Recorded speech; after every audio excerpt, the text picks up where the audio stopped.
Hello and welcome to a video with me, Raindell. Today we'll be taking a look at the third batch of EX jobs, and we're getting those really quickly, so that's something to keep in mind. We will not be able to build all the units that come out with their EX jobs. It's not possible with how many resources we're getting on one end and then how many units are being released. So I guess that's the first thing I want to talk about.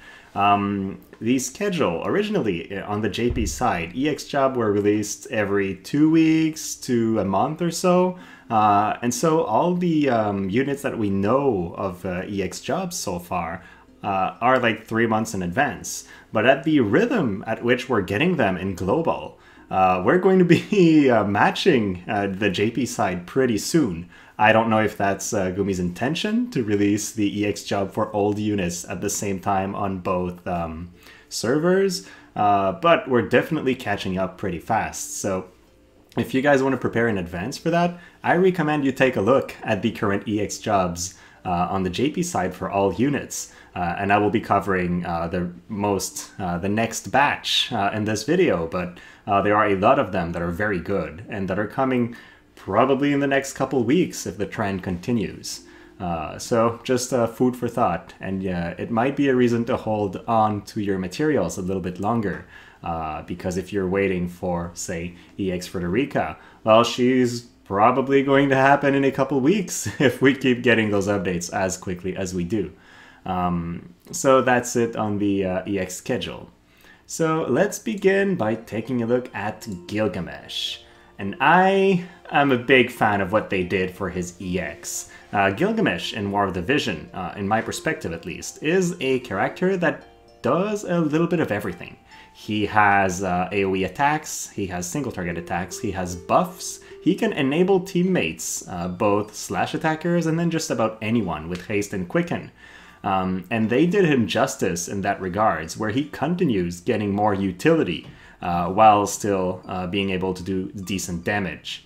So the first thing, if we take a look at stats, he is very tanky with almost 4,000 HP. His EX job is giving him a little bit above 1,000. And then his attacks and magic values rise quite a bit. He still has more attack than magic, so he's more to be built as an attacker, but with 311 base magic, I would see a case for making him work with magic builds as well.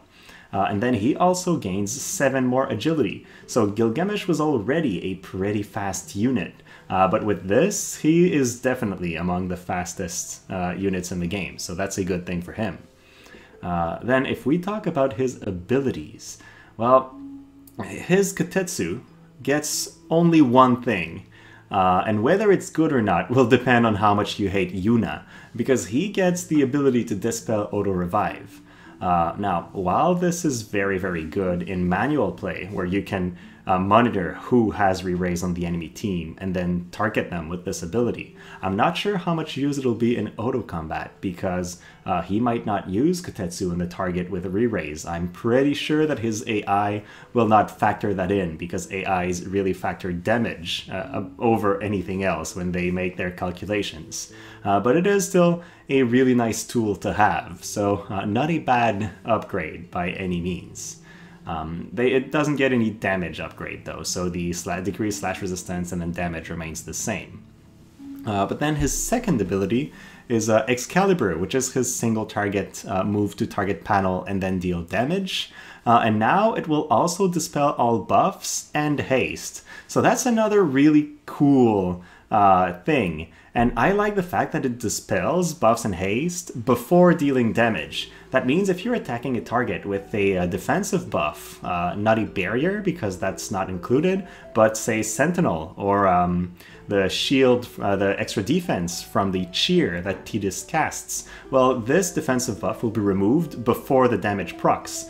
So overall, the damage from Excalibur in these scenarios will be higher, and then just being able to remove haste and other buffs is a nice thing to have as well, even though it's single target. So two good abilities that increase his supporting side more than anything. And then if you get him all the way to 120, his new ability I think is pretty niche, He gains the ability to target an ally and give a magic resistance buff on that ally and himself, while preventing them from getting the Charm and Immobilize status for 3 turns. Preventing Charm is really cool, especially in some live PvP matches where you know you're fighting a Charm build, and you can basically immune your team against that unit, making them a non-factor. The increased magic resistance is also interesting, especially if you're fighting all magic teams. Now, it is not 38% in a AoE like we see with Spellblades, but that does give Gilgamesh another possible nice tool to make him stronger against magic teams. The one thing I want to point out, though, is Gilgamesh already has a ton of great abilities to cast, and generally not enough time to use them all.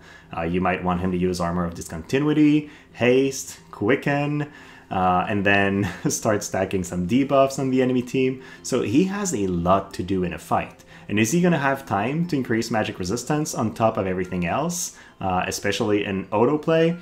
That might be an issue. So you will definitely have to make choices by turning abilities on and off so that he uses the right one in the right match.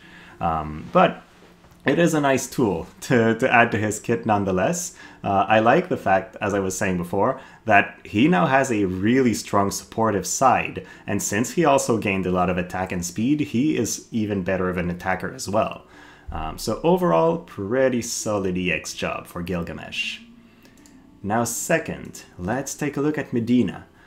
Mediena still does what she did on release pretty well, and that is rushing to somebody and nuking them with a super high magic power.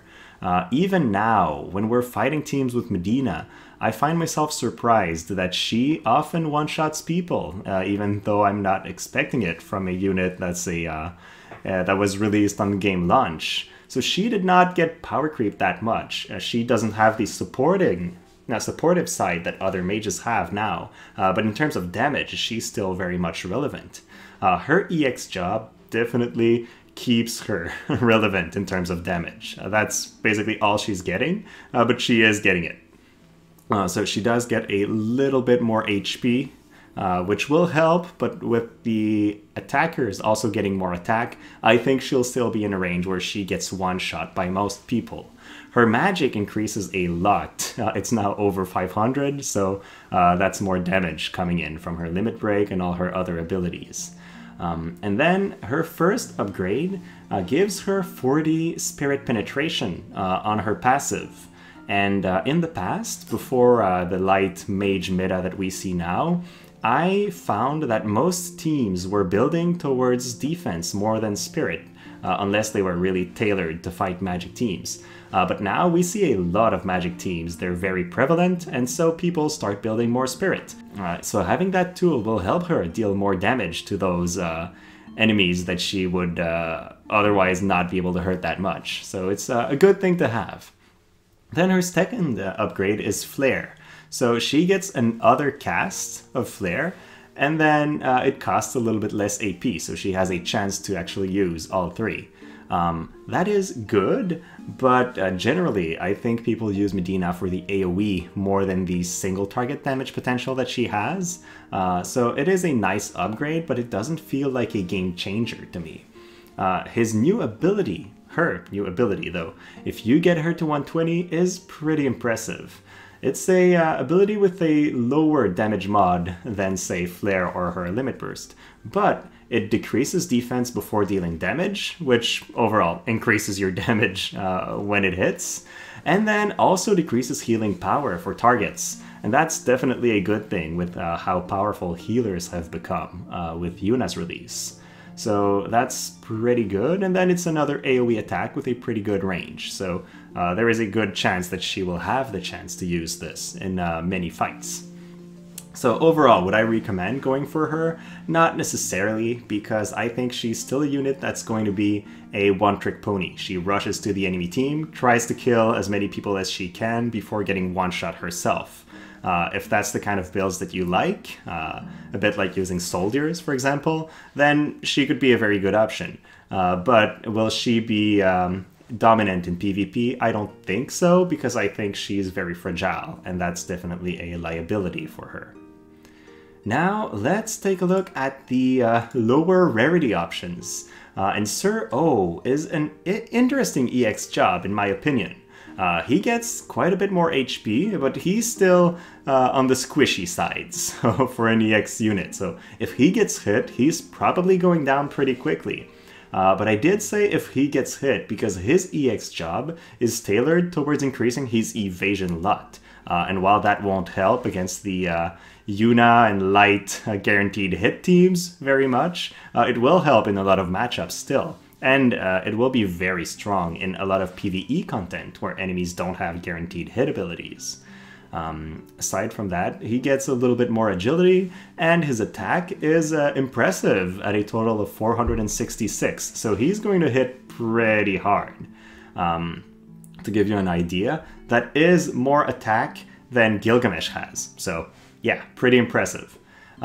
His first ability upgrade is Hien, where he will get a little bit more range and also a little bit more agility when he uses it. So it's not a bad buff to have. I like the idea of hitting and then going faster for my next turns, but it doesn't feel like a game changer. The increased range, though, is definitely a nice thing. I would say it's the main reason why I would want this upgrade. Then his second one, I'm a little bit disappointed in. His illusion buff now increases his own evasion by 50% instead of 25%. Don't get me wrong, 50% more evasion is incredible, and it's going to be a super useful tool in a lot of fights. The reason why I'm a bit disappointed is a bit like they did with Rob. It's an ability that is in his samurai sub-job and not main job. So what that means is if you want to benefit from his EX upgrade fully, you have to run him as a samurai, and you no longer have the option of running his other jobs. So that's a little bit disappointing to me because I like being able to play around with my characters more than anything. Still though, gaining 50% more evasion on top of the extra luck that he has with his new stats will make him a very evadey unit. And then his new ability, if you get him all the way to 120, is a sort of all-around attack like Night Veil, but then it hits 2 squares in all directions, so it's an interesting pattern and not one that I believe I've seen in other characters so far. What it does is a pretty decent amount of damage, and then it decreases CT for its targets, which means that their next turn will happen a little bit slower down the line.